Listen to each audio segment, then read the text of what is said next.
Magandang araw po sa inyo mga tagapanood or magandang gabi. Ito po ay isang reaction video lamang mula kay tayo na at mag-subscribe sa kanya. Pa-subscribe na rin po sa channel ko. Tara na at nang masimulan na natin. Magandang araw sa iyo, Abby. Para saan itong bagong proyekto ng NASA at ano ba ang tinatawag na space weather? James, upang matugunan ng National Aeronautics and Space Administration o NASA ang potensyal ng panganib sa space dulot ng mga high-energy particles at matinding solar activity, nagbigay ang NASA ng 5 taong halaga ng pondo upang itatag ang CLEAR Center, ang Space Weather Forecasting Center sa University of Michigan. Ang space weather ay ang mga activity na nangyayari sa surface ng araw. Ito rin ay maaaring makaapekto sa mundo at sa buong solar system.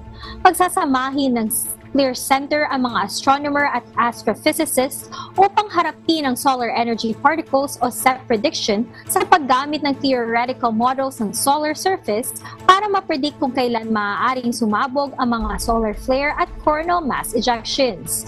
Sa kasalukuyan, mayroong 36 models na ginagamit ng iba't ibang grupo na ang ilan ay umaasa sa accuracy ng physics.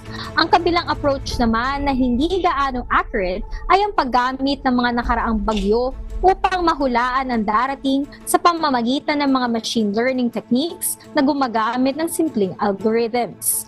Umaasa ang NASA na sa pamamagitan ng CLEAR Center, makabubuo ng mas mabilis at mahusay na physics-based models at dadagdagan ng history-based models na makakagamit ng real-time data mula sa araw upang magkaroon ng accurate forecast ng mga SEP storm events.